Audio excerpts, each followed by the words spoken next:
Have you ever found yourself wondering, how can I handle this or that situation or problem that you faced? Maybe felt like you're at the end of the rope and just couldn't see any way out or any way that things could or would get better. You've wondered, how can I manage to stay sane and not become completely overwhelmed? Well, over the years, I've encountered situations where I have suffered pain of some sort or another. It might have been emotional pain from the loss of someone, an ending of a relationship. Could have been actual physical pain from an injury. I've had a bunch of those in my life. I've seen times when just the overall demands of life seemed overwhelming. Those were especially taxing when I was younger. And I remember being let down by people I had counted on.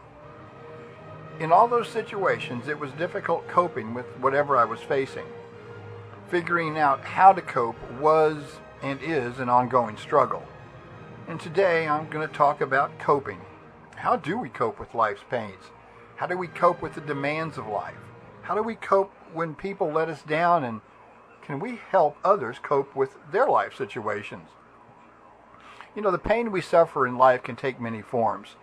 For example, I have several friends who participate in the world of professional rodeo, and they seem to be injured on a regular basis.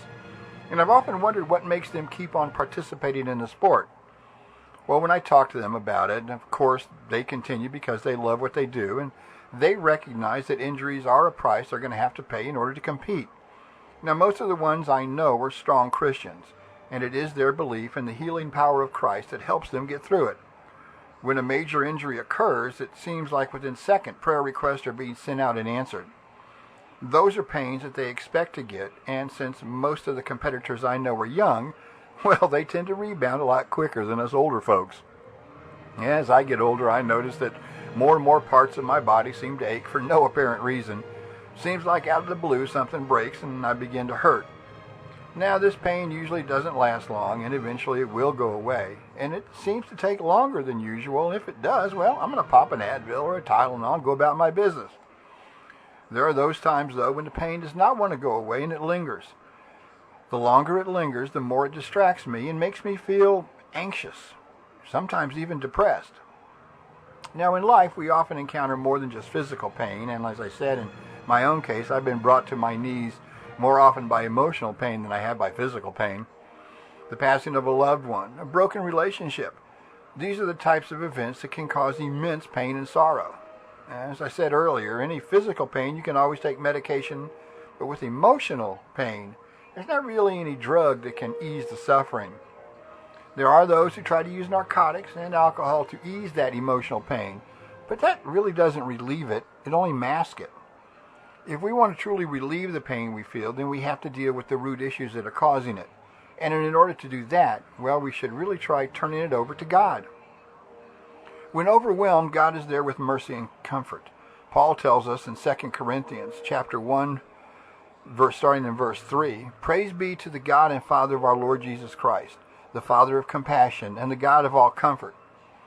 Paul offers words of praise to God, and he acknowledges as the Father of our Lord Jesus Christ, and as the Father of compassion and the God of all comfort.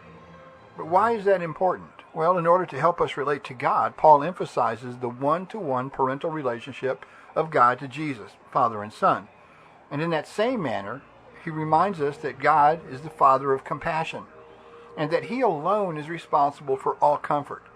Paul goes on to explain that all comfort we need whenever we are afflicted by anything will come from God. In verse 5 he writes, "For just as the sufferings of Christ are ours in abundance, so also our comfort is abundant through Christ." Remember, Jesus suffered for us. The physical pain he felt during his torture and crucifixion was very real. He didn't have to go through that for us, but he did. Therefore, whenever we feel pain and are in need of comfort, it is important that we look to him for an example of how to endure.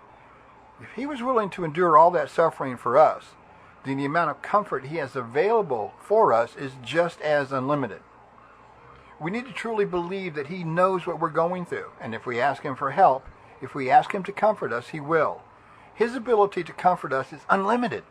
And in those situations where we feel that our physical or emotional pains will overwhelm us, it is more important than ever that we truly trust in him to care. Psalm 55 verse 22 says, "Cast your cares on the Lord, and he will sustain you. He will never let the righteous be shaken." Casting our cares on the Lord, though, is often one of the most difficult things we can do, because it requires a true leap of faith on our part, and in today's world, that's becoming more and more difficult, especially since there are so many folks out there telling us that there is no God, or a belief in God is silly. Well, the reality is God does exist, and He will always give us the ability to handle that physical or emotional pain we feel. The relief might not come the second we ask, but it will come. But what about just coping with life's overall demands? I watch as parents try to fit a 36-hour day into 24 hours. They're constantly rushing here or rushing there. I see people working 60 hours a week just to make ends meet. Prices are going up, traffic is getting worse and worse, crime seems to be on the rise, and there are more and more people angry and lashing out at everyone else. It often seems like we are either at the end of times or society is just crashing around our ears. It often seems impossible for us to handle what seems to be crisis after crisis. And yet if we truly trust and believe in God, then we might be able to remember that what seems impossible to us is never impossible for God. In fact, if we do what Psalm 55 verse 22 called us to do, and we have cast our cares on the Lord, and have truly trusted and believed in the Lord, then the words in Philippians 4:13 make sense. I can do all things through Him who strengthens me. I can do all things, not some things. Remember, there's no limit to the power of God. There is no limit to the power of Jesus. The words to the old hymn, "There is power in the blood," are true. There is unlimited power and strength in the blood of Jesus. The power that we receive from God allows us to be strong, courageous, steady, enthusiastic, and confident that the presence of the Lord in our life will reflect what King David told Solomon in 1 Chronicles 28:20. David said to his son Solomon, "Be strong and courageous in act. Do not fear nor be dismayed. For the Lord God, my God, is with you. He will not fail you nor forsake you until all the work or the service of the house of the Lord is finished." Those words, "until all the work or the service of the house of the Lord is finished," pertain as much to us today as it did then. It is through the power of God that we are able to stay focused on the task at hand and not allow ourselves to be distracted by the little bumps in the road that we encounter. We won't become dismayed and frustrated by everything that happens. We won't become disheartened by our setbacks, because we know in the end we will be successful. Now, that success may not be what some in the world call success, but it will be the success that God wants for us. So we can cope with physical or emotional pain. We can cope with the daily demands of life simply by turning things over to Jesus. But what about those times when we're depending upon someone else to help us achieve a goal and that person lets us down? That answer is actually both the simplest and yet most complicated. Our natural reaction when we feel that someone has let us down is usually disappointment and often anger. Now, the anger we feel may not be that tear down the building, rant and rave, cuss and fuss type of anger. It may just be the inner seething anger that gnaws at our insides. Now, that kind of anger is actually more dangerous to our health than the out in the open kind of anger, because that inner anger will eat away at us. So it's important that we figure out a way to cope with the situation. Well, how do we do that? Well, first, try to figure out what happened.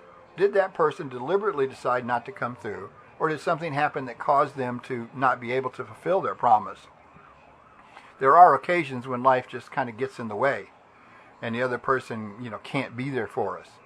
If, on the other hand, they decided to say the heck with it and blew it off, then you've got a right to feel disappointed. That doesn't mean you get to just get angry and stay angry with them, because you have to forgive them. Matthew 18:21-22 tells us, "Then Peter came and said to him, 'Lord, how often shall my brother sin against me and I forgive him? Up to 7 times. Jesus said to him, do not say to you up to 7 times, but up to 70 times 7. Jesus is very clear about the subject of forgiveness. There's no misunderstanding. There's no ambiguity present. We have to forgive. Does that mean we should forget what happened? No. It simply means that we are to forgive, let it go, and move on with our lives. If you stay focused on the wrong that you perceive was done to you, then you will never be able to reach your goals, because you will always be looking backwards. So practice forgiveness, practice understanding, and then you will be in good position to help others who are having trouble coping with issues. Remember I talked about earlier about how God provides us with comfort when we need it. Now, one of the reasons is so that we can learn from His generosity towards us, so that we can be sensitive to the needs of others. In 2 Corinthians chapter 1, Paul writes, "Who comforts us in all our affliction, so that we will be able to comfort those who are in any affliction with the comfort with which we ourselves are comforted by God. It is vital that we do for others what God has done for us. It does. It sounds really good in theory, doesn't it? I mean, please. Well, how do we do that, though? Well, first, you got to listen. That's right. You've got to listen to them. Not necessarily try to solve their issues, but just listen as they talk about whatever it is they are facing. In the book of Job, chapter 21, verse 2, Job says, "Listen carefully to my speech, and let this be your way of consolation." Listen. The key is listening. As I said, not always trying to come up with a solution, just listen. When we do that, we can quite often provide more comfort than if we actually try to do something for the other person. Active listening is being involved, asking questions, because when we show interest in what the other person is telling us, that demonstrates that we are empathizing with them. We are, in fact, identifying with them, and when we do that, we have the ability to bring someone to God. It gives us the opportunity to show how God has worked in our lives, how God has helped us cope with maybe what is a similar situation. When we do that, then as Paul tells us in 1 Corinthians 9:22, "To the weak I became weak, that I might win the weak. I have become all things to all men, so that I may by all means save some." It's important that we do as the Lord commanded us when he said that we are to do unto others as we would have them do unto us. When we do that, we will be acting as true disciples of Christ. Life is full of ups and downs. Life is full of challenges, both for ourselves and for others. When we remember to keep God in the center of our lives, we will be able to always cope with whatever we face, be it physical or emotional pain, the pain caused by someone letting us down or betraying us. Once we are truly in submission to his word, we will be able to help others, and that's really what it's all about.